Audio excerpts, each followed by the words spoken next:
The Coliseum was a place where the best of the best threw down to see who would be the last standing. Some contestants came from nothing, just to rise to the top. What if I started with the bare minimum in Elestrals, just enough packs to make a legal deck? I would clash with other casters with the eventual goal of winning a tournament. Every win would reward a single randomized pack to upgrade my deck, with other rewards along the way. Will I be the last caster standing? It's time to enter the Coliseum.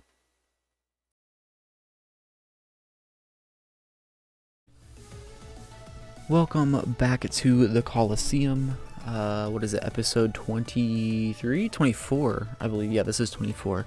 Leo is back. Leo was just here for episode 22, but back for episode 24. Yeah, big shout out to Leo.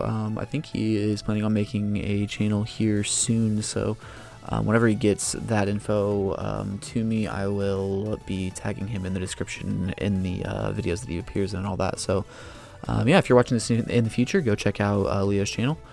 And if you're not in the future and you're in the present, then go check out Leo's channel when he makes it.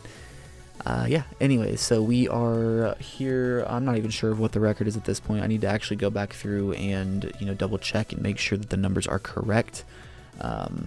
Yeah, so anyways, we just got a couple games here. We are on a 2-loss streak after 2 losses last week against Kel. Also, I apologize for that video being a little bit late. I have been super busy with Elestral stuff lately on top of work and family stuff, so it is a fun time to try to get everything done. I now understand, why people can't stay super consistent with videos, and to those of you that can, a lot of respect to you, because I feel the pain now. Anyways, Leo goes first, casts out an Eddy, 2 back row, and then passes it over. And I go with a Comagma here, and met with no response, so thinking about the pitch, and I opt to pitch a Spoiled Fruit right here. This was actually a very tough decision. Obviously, you guys can't see the hand. I don't remember exactly what I had in my hand at this point, but I do remember it was a very difficult choice, and I honestly think I may have made the wrong call at the point in time. Well, maybe not. We'll see what happens, but I do remember it being a tough choice. Recording this a day later after recording these clashes, so yeah, we will go ahead and crash the Comagma into the Eddy. Just didn't want to leave him on anything. I knew Leo's testing out a new deck in this video, and that always has me afraid, so I would rather not leave an Elestral up for an Ascension play if I have the option. And here we go, pass it back to Leo after setting a card, and we will see a Champ Galaxy come out, swing for 1. I'll take the 1 damage and draw for turn.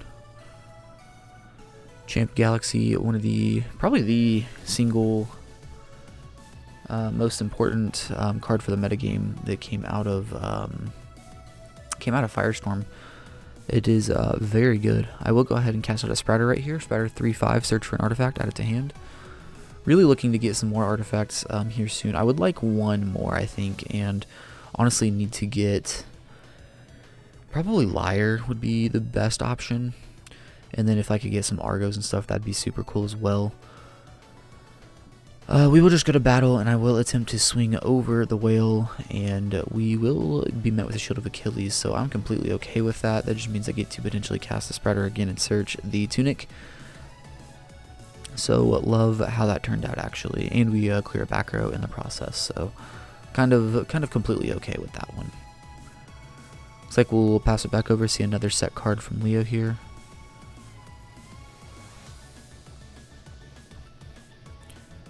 And see a couple waters come down. Interesting. Poseidon, maybe? Oh, we see a Trident. Okay. So Trident is a 2-cost water artifact and empowering the whale. I believe it gives it 2 attack, and it says it can't be targeted by counter runes. So PTAs can't hit it. Gorgon's Gaze can't hit it.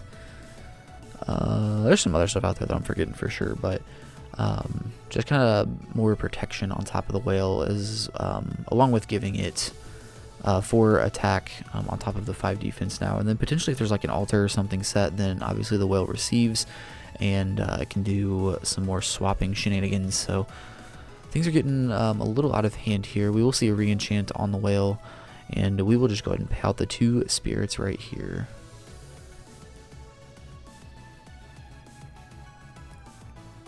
pay out those 2 spirits. Very nice.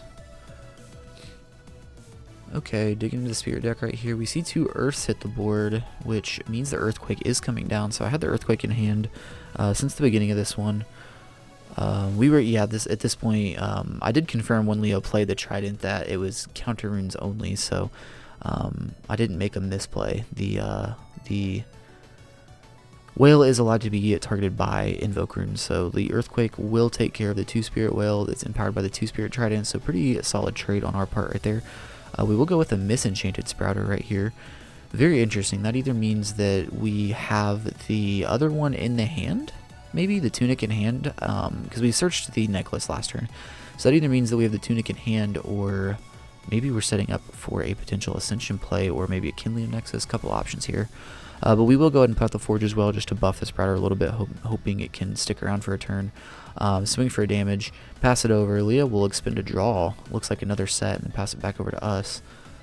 So very, very well-timed Earthquake swung this match in our favor, and we will see an Ascension into a Scavicle right here. So first time Scavicles hit the board, it is a 5/4, and then when you cast it, it allows you to search for 2 cards with enchantment cost of 1 or 2 fire and add them to hand. And so, well, you have to expend 1 to do that. So there's the expend to do that. That is cost, so go ahead and pay that out. Ask if there's a response here. Under Forge 2, Scavicle becomes a 7/6, so pretty solid. We see 2 Waters come out of the Spirit deck, and we see a Gorgon's Gaze right here. And so thinking right here on this one right here, Gorgon's Gaze would negate and suppress, but we do have the Chains. So we will go ahead and pay out the Chains of Prometheus right here to negate the Gorgon's Gaze. Pass priority back over to Leo. I don't think Leo has anything here, so we will go ahead. Leo will heal his 1 spirit right here for the Chains effect, and then I will go ahead and resolve the Scavicle to search for 2 cards right here. And a lot of options on this one. We already have the Forge in hand. We have 2 Comagma, 2 Kinleo, 2 Necruff, obviously the Chains as well, and we just opt to go for 2 Kinleo right here. This Scavicle is going to be kind of difficult for him to deal with it being under Forge. It's like huge, and so my thinking was just let's get up, let's go ahead and swing for damage this turn if we can, and then start getting Kinleos out. And we already have the Forge up, so we can do some Nexus shenanigans without losing our Scavicle, and potentially clear more Elestrals and get some more control of this game. Sorry, taking a little breather right here. I feel like when I cast over these, I'm talking like super fast to try to keep up with what is going on in the clash. So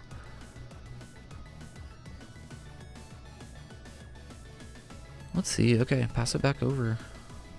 Feeling really good in this one. Well, looks like we see another expended draw here from Leo, which I love to see on my side. Obviously not ideal for Leo. We'll see a Water come down. We'll see an Amber right here, so decent. Allows them to heal up a few spirits right here. Oh, something else that I should bring up. I did finally get the email confirmation for my May 17th premiere pricing. So those Moonrise boxes will be coming soon, and those will get added to the prize wheel immediately. So not in this episode. Hopefully by the next one I should have that. And then I've got a whole bunch of cards up on the Marketplace Discord right now trying to sell some stuff. So once I can sell some more cards and get through some of the bulk that I have, and well, not necessarily the bulk, but some of the cards that I have I need to get rid of, I will be purchasing a Firestorm box. That way we can catch up on the series. I just need to start winning a lot more games, because I would like to actually get through some of these boxes, not just have more, packs stacking up as more sets come out. So that is the goal. Hopefully I need to actually look at Clash and see if we can create our deck in Clash. I doubt we can. There's some of these cards that don't have high usage rate in competitive, so like Scavicle for example. So there's probably some cards not in Clash, but I'm sure we could come up with a deck that's in our collection. Just try to grind through games, make it a little bit easier, and see if we can do some quicker games, get to more packs. Anyways, to catch up though, I set a second back row, cast out a Waterkin Leo. I went with the Water because Leo didn't have anything on the board, and so there was no point necessarily going for the Fire. Figured just play around the Tsunami for that.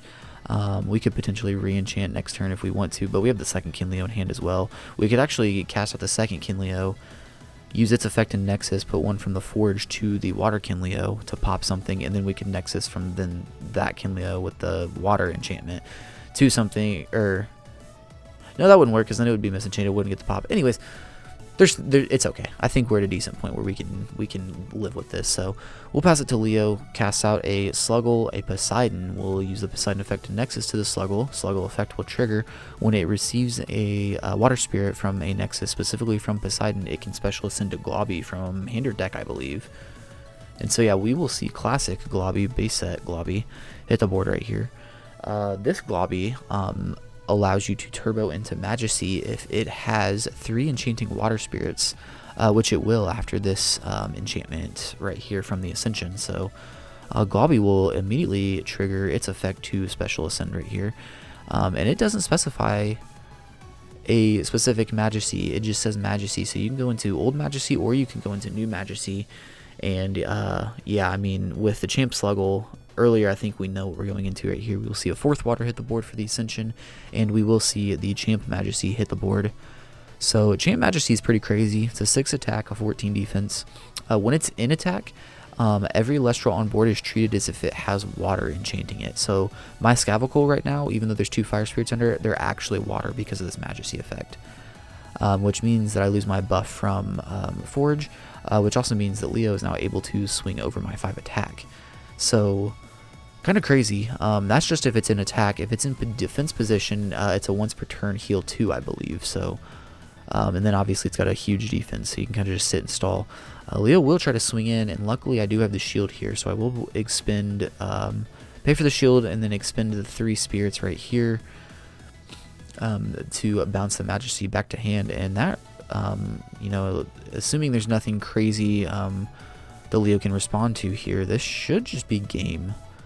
But we'll have to confirm real quick, make sure that there's no Chains of Prometheus set. I think that's probably the only thing that would really hurt in this instance. Looks like we will see 1 spirit pulled off of the Poseidon Siphon for an Altar of Stars. The lighting right there directly on the card art, so you can't see it. But that was an Altar of Stars, so a bit interesting right here. I guess just wanting to make use of the spirits on the Majesty before they leave the field. So Siphon 1 to pay, Nexus 1 to the Poseidon, and then switch probably my Scavicle to defense.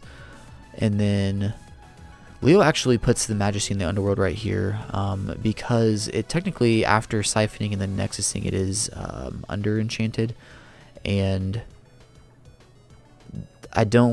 it does not matter actually, because the altar would be chainlink 2, so altar resolves, and then the shield would resolve before the field check would send the Majesty to the Underworld. So the shield actually will put it back in the hand here, so just making sure that we get everything taken care of correctly. And then there's me switching the Scavicle to defense as the resolution of the altar. So yeah, it looks like we will be taking this one right here. I think we are good. We have a Sluggle right here, which is actually like great in this scenario. Heal a couple, and we will be able to deal the last 2 spirits worth of damage in order to take this win. So another win right here. We will be hopping straight over to the pack opening, or no, not the pack opening, the wheel spin first and then the pack opening. So we'll see you over at the wheel.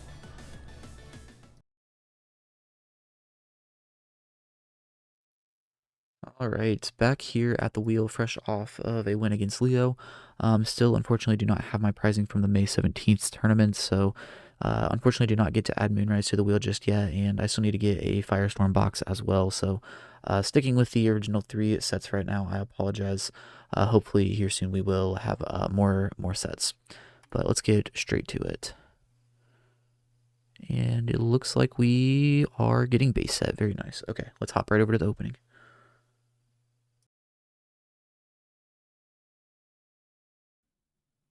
Alright guys, here we spun the base set pack. We are here with Leo. Say hello, Leo. Hi. There's Leo. Hi. Mr. Marketplace. That's the nickname I'm dubbing for him. Anyways, let's hop right into the opening. Base set is like best case scenario, I think. Hopefully we get something good. This is not it. This is not the card we want. Drops of Leaf. A Volcanic Forge. I think this might be our 5th Volcanic Forge. Uh-oh. Nimbug. Ursier. Clovey. Waspire, Blazerus, Titanostalk. Oh, we can do the Neandersloth stuff. We have a Titanostalk. Hey, look, a Voltempest. That's actually ironic. Oh, Voltempest let's pack, go. Voltempest. Love it. We'll get it. It's not a Sleo pin, but you know. Oh, I don't know. I don't think any of this makes the list, unfortunately. Um, What does I think Blazerous could Waspire? make. I think Blazerous could make the Blazers list. is fair because I think that's arguably better than Scavacole. It's arguably better than Waspire too. Yeah, I don't even know what this thing does. Disenchant one fire from Ignector or Waspire to force an opponent to expend two. Yeah, this is not good. Okay, that's definitely not having. Blazers, though. Attack twice? Attack twice, go Hmm. into Triff.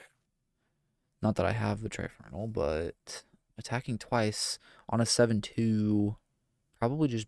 I don't know if it's better than Scavacole. Because, like, Scavacole can get me into Kinleona and Necrufts and stuff. I don't know. That's interesting. I mean, if you pull small Tugas, you can also do small Tuga for that too. That's fair if I ever pull Smoltuga. That's also base set, isn't it? Yep. Well, Yeah. did you not pull Rumicles? Maybe? Because Rumicle and Stoke the Forge Yeah, I do have Stoke, on top of so I Forge. don't know if I have Rumicles, but anyways, nothing's gonna make the list as of right now, but I'm gonna go through at some point, put together some potential lists of stuff that we could consider, and yeah, but for right now, I think we're gonna stick with the same thing. So, anyways, we will hop right over to game two.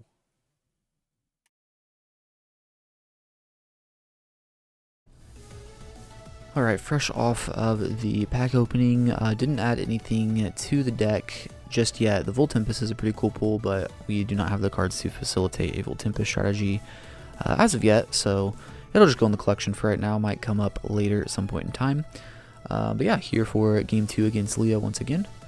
Also earlier, so the wheel spins, I do the wheel spin in the pack opening like right after the game. So like last night when I was playing these games, went ahead, won the game, did the wheel spin, did the pack opening live, and then I cast over the actual games after.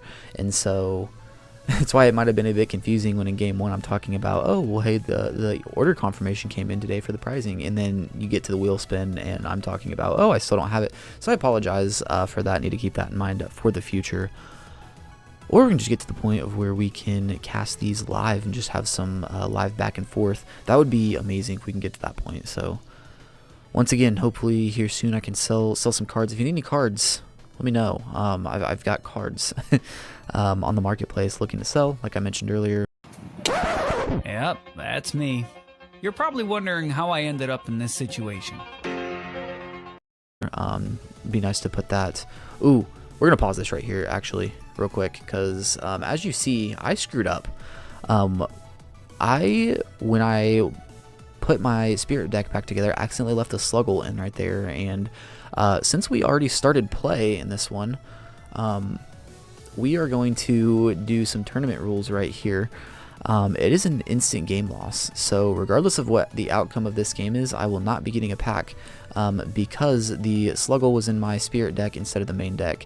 So I didn't want to like cancel this and go back because this is something that I should have caught, so I think that I should have to deal with this. And yeah, a bit unfortunate. Also, Leo brought up in this because of my screw up right here, this is going to be an automatic loss. Should we do some kind of like wheel of punishment for quote unquote cheating in the Coliseum? Not too sure what exactly that could be. Let me know what you guys think. I'm obviously not gonna get anything even if I win this game at this point, but I was telling Leo like maybe I put like every single card that I'm currently playing in this list on a wheel and spin one at random and then just remove that one copy of that card from the collection altogether. I don't know. It might not even be that drastic, but just for entertainment's sake, let me know in the comments if you guys think that we should do some kind of punishment for the Sluggle and the Spirit deck. Anyways, after getting that all cleared up, shuffling the Sluggle back in, I will go ahead and cast out a Nobby right here, trigger the Nobby effect, clear the Galaxy. And then looks like Leo's hand was leaking a little bit right there. We saw another Galaxy, and then there's an Amber as well. But anyways, we will be seeing a Looks like maybe a second galaxy hit the board right here. Yeah, we see a water come down. There is galaxy number 2. This one was kind of unfortunate for us, which really wanted this Nobby to stick around. Also, it would have been great if we had a doppelganger. That's going to be like my biggest want from Moonrise. Like we were able to clear the galaxy last turn and then not take advantage of the ascension into the gator just because we simply don't have it. So a bit unfortunate. We'll go ahead with the cast of Necrof right here. Seeing no back row on Leo's side makes me very happy.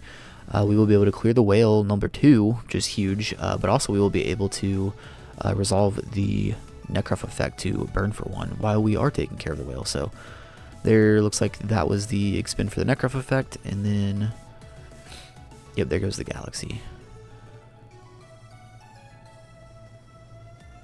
Pretty solid so far in this one right here. We have decent board control. We haven't seen any back row, which kind of alarming for Leo right here, not having any back row to protect his whales. I mean, I love it personally, but we see a water hit the board right here, and we see a Dratagua hit the board. So Dratagua on receive of a water spirit allows it to heal 2, and I will actually respond with a spoiled fruit right here.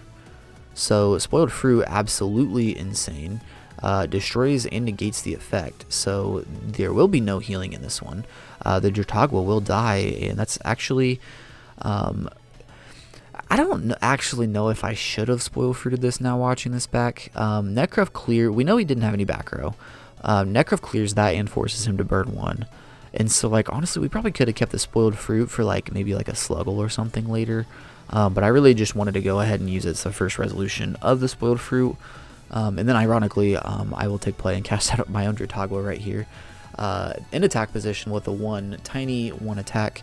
And I will heal the 2 spirits, so played that one correctly. Very nice, getting them the most advantage, or the most efficient use of the Dratagua. And we will do 2 damage right there, which I think Leo took, and then pass it back over. We will see yet another Dratagua, so yeah, I guess actually it was probably fine seeing a second one to go ahead and take out the first one. I don't know if Leo actually took battle damage right there.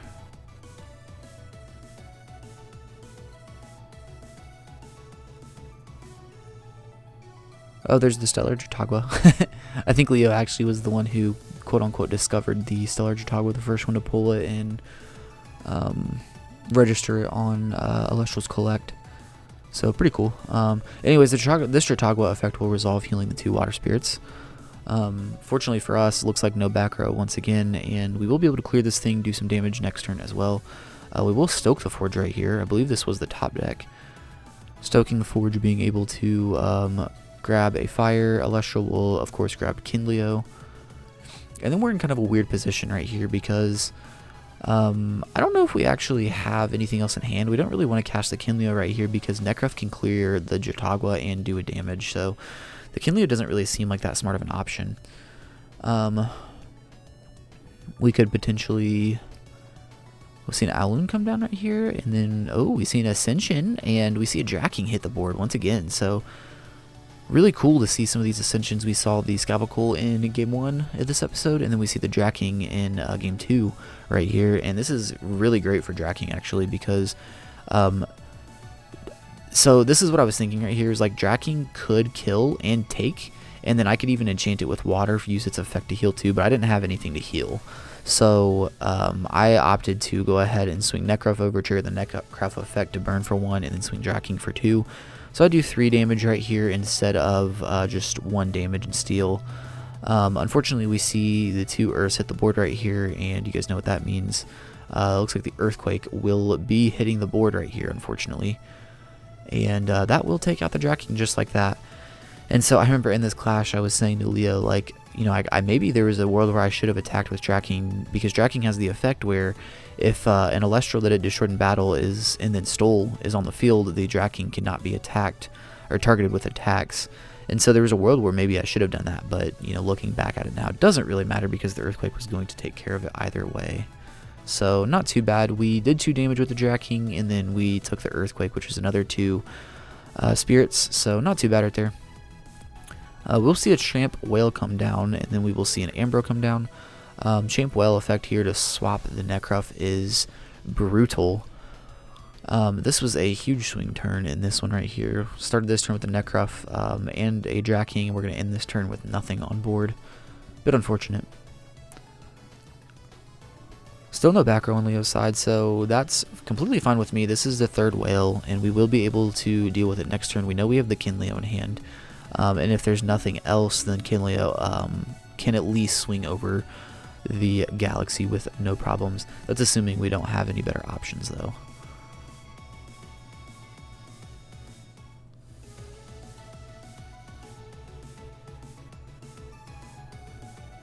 Looks like we saw another Ambro. Okay.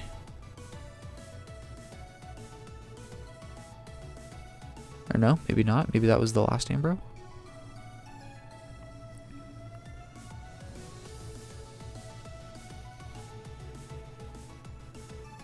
Okay, yeah, finally made it to battle. The Galaxy will clear the Necruff right there. Go ahead and draw for turn. Open board on my side. Only the Galaxy on Leo's side, so pretty clean board overall right here. Thinking about casting out you saw the Kinleo in hand, and then yeah, opted to go ahead and go to Eddie right here for no effect. Looks like Eddie and Kinleo were the only 2 in hand, and I would rather keep the Kinleo just because I can Nexus with its effect and destroy something, where it doesn't matter, you know, how big or what the Elestral is. Whereas Eddie specifically can only change something to defense and swing over if it's smaller than 4. So I figured, let's not be dumb. Let's just go ahead and use Eddie. And we'll see, pass it back over after clearing the Galaxy. We'll see a Champ Sluggle cast and nothing else. So love that. I'll take play right here again. Now I'll be able to clear out the Sluggle. I will go ahead with the Kinleo right here, correctly enchanting it, set a back row. We'll go ahead and Nexus right here. Nexus using the Kinleo effect 1 onto the Eddie, and then use the Kinleo effect to pop the Sluggle. That allows me to get more damage. But also, I had the 2nd Forge sitting in hand, so yeah, thought go ahead and get 2 extra damage right here, and then just go ahead and slap the 2nd Forge down that's doing nothing in my hand. So love this one right here. Force Leo to pay out some spirits. Leo will take play, go ahead and cast out an Astrabbit right there.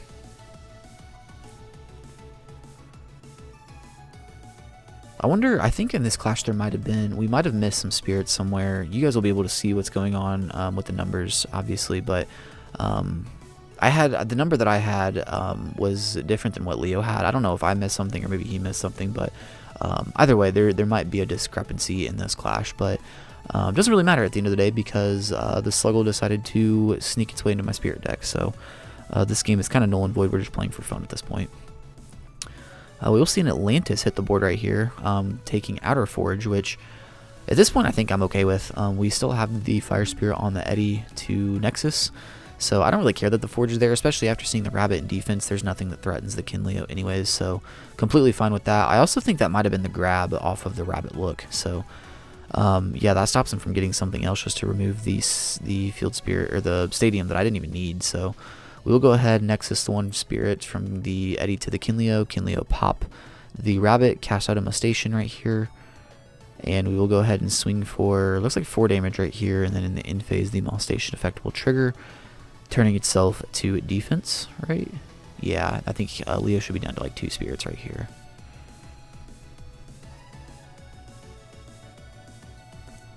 So looking like this clash is just about over. Very unfortunate right here that that we messed up, because this would have been another win. But yeah, let me know what you guys think about a potential punishment for not paying attention, or if you guys just think like, hey, let it go, whatever. You took the loss. Took the L. Let's just move on.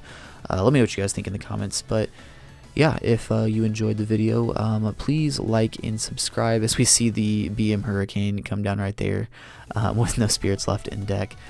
Yeah, but please leave a like and subscribe if you guys enjoyed. It helps me a lot. Really trying to do all that I can to grow the channel right here. Yeah, but hope you guys enjoyed this one. We will see you next week for episode 25.